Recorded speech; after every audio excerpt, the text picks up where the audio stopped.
দরবারে গিয়েছি, ইমরান সিদ্দিকী ভাইজানের কাছে অনুরোধ করেছি, উনি এসছেন। মৌলানা আব্দুল কাইম সাহেবের কাছে অনুরোধ করেছি, এসছেন। সবাই এসছেন।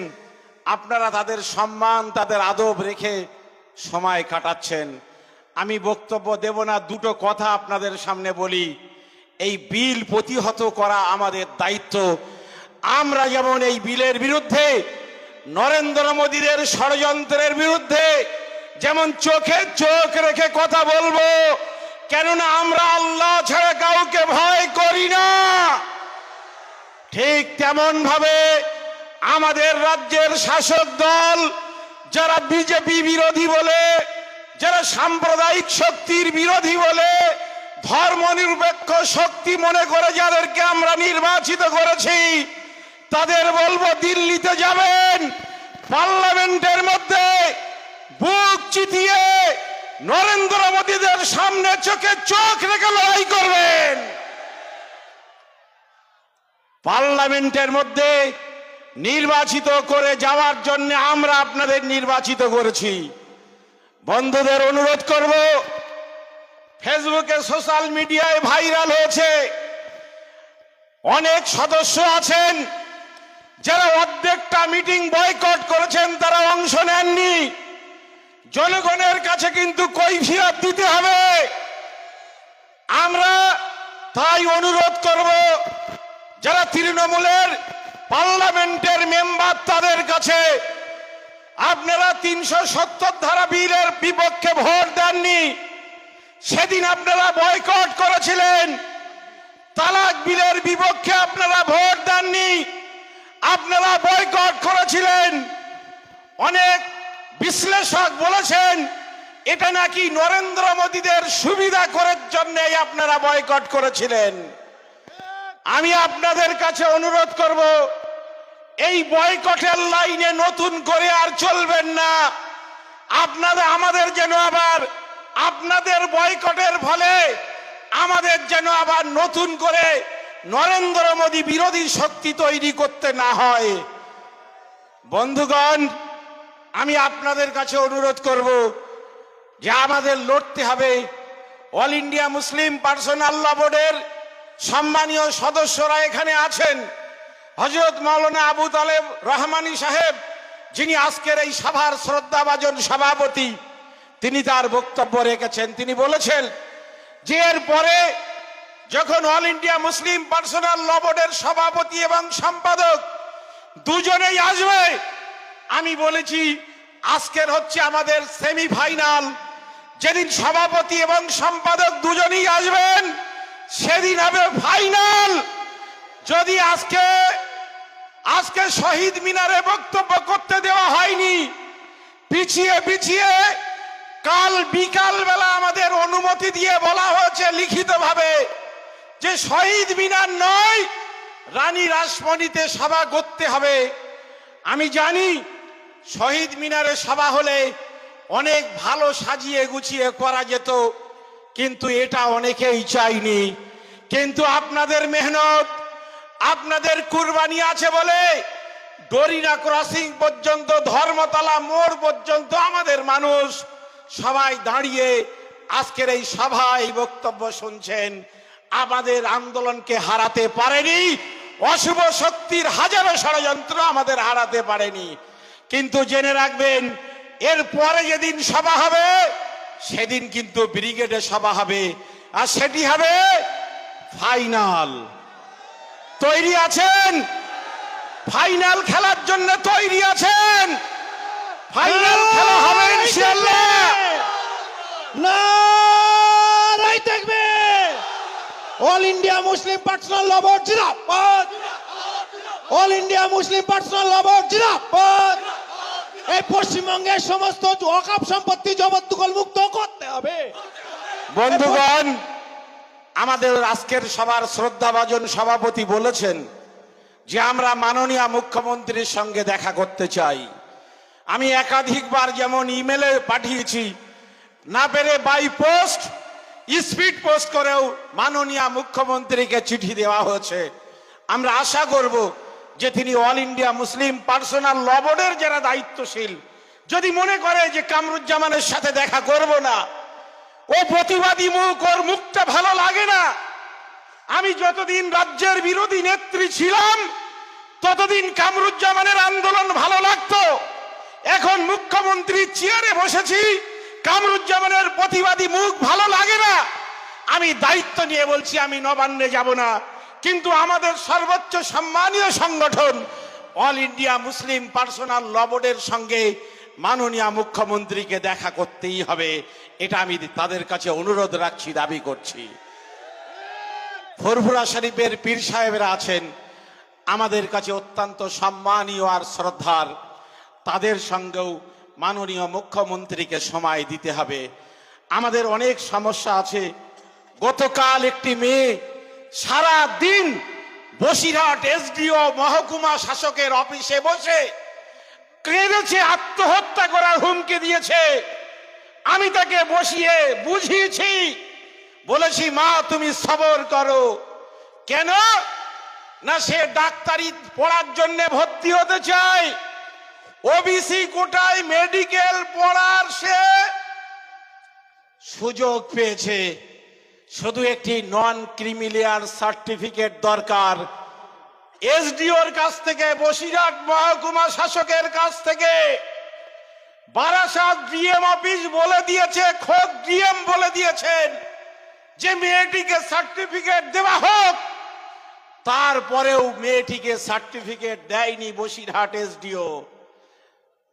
তাই মেয়েটির এত মেহনত বৃথা হয়ে গিয়েছে, সে কিন্তু মেডিকেলে ডাক্তারি পড়ার সুযোগ পায়নি। আমাদের ক্ষোভ আছে, যন্ত্রণা আছে। ওবিসি থেকে আমাদের ছেলে মেয়েরা তারা বঞ্চিত হচ্ছে। মুখ্যমন্ত্রী আপনিই তো শিক্ষার কোটায় মুসলিম ছেলে মেয়েদের শিক্ষার কোটা বেঁধে দিয়েছিলেন, সংরক্ষণ দিয়েছিলেন। অনুগ্রহ করে আপনি হস্তক্ষেপ করুন। আমার বিশ্বাস মুখ্যমন্ত্রী যদি চান যে ওবিসি এই সমস্যার সমাধান করবেন, 24 ঘন্টা সময়ের মধ্যে মুখ্যমন্ত্রী এই সমস্যার সমাধান করে দিতে পারেন।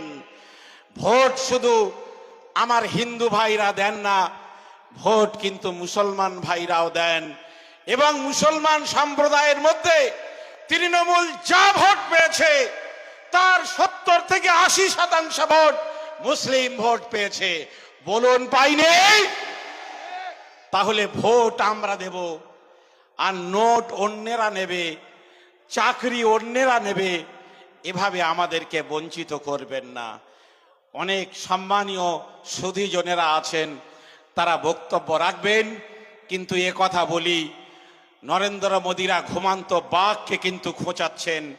মুফতি আব্দুল কাইয়ুম সাহেব বলেছেন, যদি জাগান তাহলে কিন্তু কৃষক বন্ধুদের যেমন ভাবে রোখা যায়নি, যদি ওয়াকফ সংশোধনী বিল আপনারা পাশ করতে চান, নরেন্দ্র মোদী নয় অমিত শাহ বলেছেন महाराष्ट्र दाड़िए जी वाका बिल हम लोग पास कराएंगे, तुम जितना विरोध करना है करो। अपनी पुलिस নিয়ে পার্লামেন্টে দাঁড়িয়ে বিল পাস করাবেন, কিন্তু গোটা ভারতবর্ষের রাজপথকে অবরুদ্ধ করে দেওয়ার জন্য আমরা সে দায়িত্ব পালন করব। পার্লামেন্টের বাইরে বাড়াবার সুযোগ অমিত শাহ এবং নরেন্দ্র মোদী থাকবে না যদি অল ইন্ডিয়া মুসলিম পার্সোনাল ল বোর্ড ডাক দিয়ে দেয়।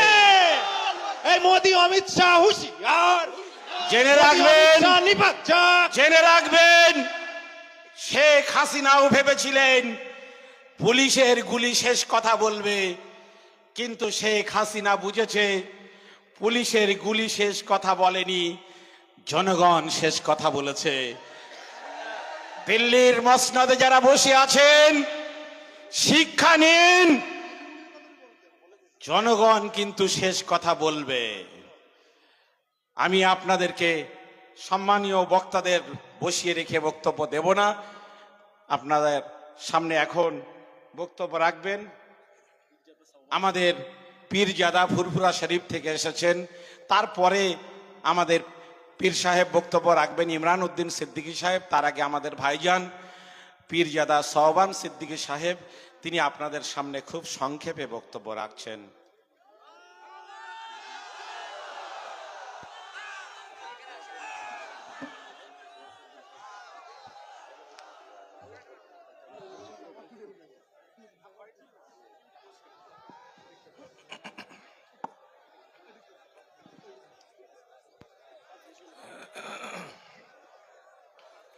আসসালামু আলাইকুম ওয়া রাহমাতুল্লাহি ওয়া বারাকাতুহু।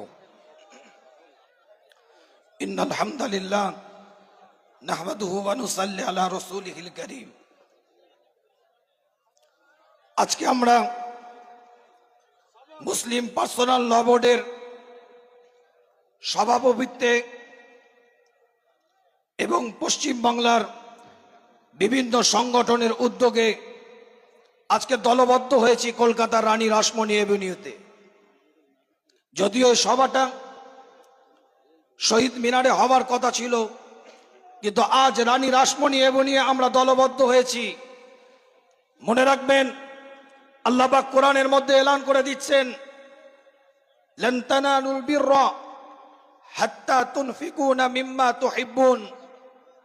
আল্লাহ কোরআনের মধ্যে জানিয়ে দিচ্ছেন, ততক্ষণ পর্যন্ত তোমরা আল্লাহর কাছে প্রিয় হতে পারবে না, ততক্ষণ পর্যন্ত তোমরা কল্যাণ করতে পারবে না নিজেদের, যতক্ষণ পর্যন্ত তোমাদের ভালোবাসার সম্পদ থেকে আল্লাহর রাস্তায় কিছু না ব্যয় করছো, ততক্ষণ পর্যন্ত তোমরা আল্লাহর দরবারে কল্যাণ হতে পারবে না, আল্লাহর দরবারে উত্তম হতে পারবে না।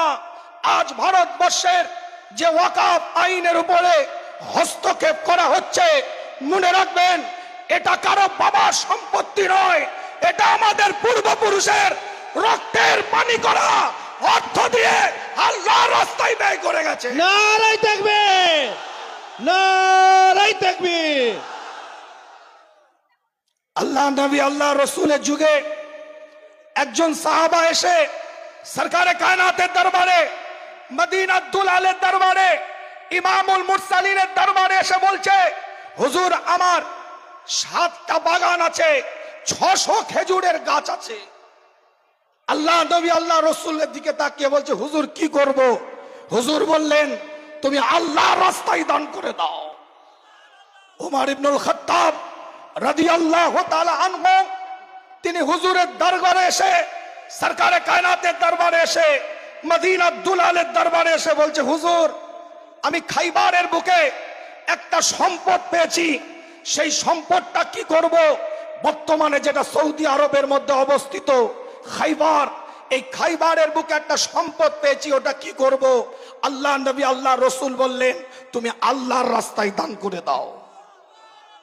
ওয়াকফ এটা আজ থেকে নয়, আল্লাহর রাস্তায় কোন জিনিসকে পার্মানেন্ট ভাবে ব্যয় করার নাম ওয়াকফে লিল্লাহ। আজকে আমাদের পূর্বপুরুষ আমাদের এই সম্পদগুলোকে দিয়ে গিয়েছিলেন মসজিদের জন্য, মাদ্রাসার জন্য, মক্তবের জন্য, আপনার কিছু জনহিত কাজ করার জন্য। একটা হচ্ছে রিলিজিয়াস পারপাস, আর একটা হচ্ছে সোশ্যাল কাজ।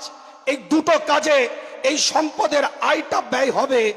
এতদিন আমরা লড়াই করেছি, আজকে জানিয়ে দিতে চাই, রানী রাসমণি এভিনিউ থেকে এতদিন আমরা লড়াই করেছিলাম এনআরসির বিরুদ্ধে, লড়াই করেছিলাম এনপিআর এর বিরুদ্ধে, লড়াই করেছিলাম সিএএ বিলের বিরুদ্ধে। মনে রাখবেন, ওটা আমাদের নাগরিকত্বের অস্তিত্বের লড়াই ছিল, ওটা আমাদের নাগরিকত্বের অস্তিত্বের লড়াই ছিল। কিন্তু এই ওয়াকফ বিল, এটা আমাদের ঈমানের অস্তিত্বের লড়াই।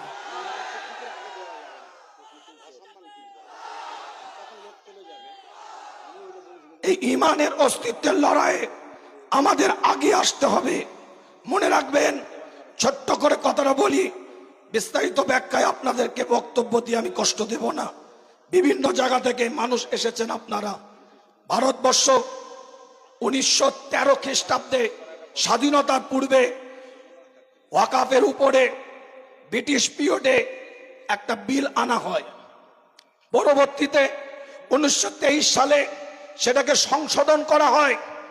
জাস্টিস আমির আলীর নেতৃত্বে 1936 সালে সেটাকে আইন স্বীকৃতি দেওয়া হয়। স্বাধীনতার পরে 1954 খ্রিস্টাব্দে নতুন করে আবার ওয়াকফের সংশোধনীয় বিল নিয়ে আসা হয় এবং শেষবার 1995 সালে শেষ আপনার সংশোধন করে ওয়াকফ বিল আনা হয়।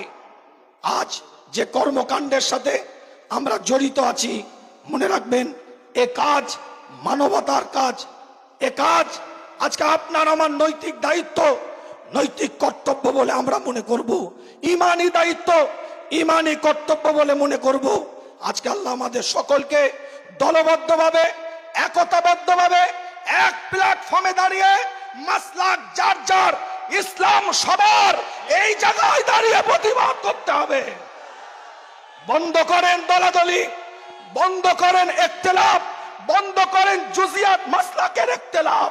প্ল্যাটফর্ম তৈরি করেন, একটা জায়গায় এসে ও আপনার মুসলিম পার্সোনাল ল বোর্ডের হাতকে মজবুত করেন, যে হাত যেন এই কালো আইনের বিরুদ্ধে লড়াই করে ভারতবর্ষকে নতুন দিশা দিতে পারে। স্বাধীনতার পিছনে আমাদের অবদান আছে, ভারতবর্ষের স্বাধীনতার পিছনে আমাদের অবদান আছে। আমরা স্বাধীনতা দিয়েছি ভারতবর্ষকে, মনে রাখবেন যেমন ভারতবর্ষের স্বাধীনতার পিছনে আমাদের অবদান আছে, তেমন ভারতবর্ষের সংবিধানকে অক্ষুণ্ণ রাখাও আমাদের দায়িত্ব আছে। শেষ কথা বলে দিয়ে যাই, যেমন ওয়াকফ সংশোধনীয় বিলের বিরুদ্ধে আমাদের কথা বলতে হবে, ঠিক তেমন ভাবে রাজ্যের বুকে যে সমস্ত ওয়াকফ সম্পত্তি ব্যাড ইউটিলাইজ হচ্ছে, খারাপ ভাবে ব্যবহার হচ্ছে, যে পারপাসে ব্যবহার করা দরকার সেই পারপাসে ব্যবহার না হয়ে হস্তক্ষেপ করে ক্ষমতার পাওয়ার দেখিয়ে নোংরামি করছে, তাদেরও আমাদের বিরোধিতা করতে হবে। রাজি আছেন? রাজি আছে? তাকবীরের ধ্বনি দেন, নারায়ে তাকবীর, নারায়ে তাকবীর। আল্লাহ আমাদের সকলকে কবুল করেন। মঞ্চে উপস্থিত জামিয়াতে উলামা বাংলার বর্তমান সভাপতি আমার পীর আল্লামা মুফতি ইমরান উদ্দিন সিদ্দিকী ভাইজান আছেন, আমার কামরুজ্জামান ভাইয়ের দায়িত্ব নির্দেশনায় সুন্দর এই প্রোগ্রাম হয়েছে, বিভিন্ন সংগঠনে সহযোগিতায় হয়েছে। সকলে দলবদ্ধভাবে যখনই ডাক দিবে এক প্ল্যাটফর্মে দাঁড়িয়ে আসার চেষ্টা করেন।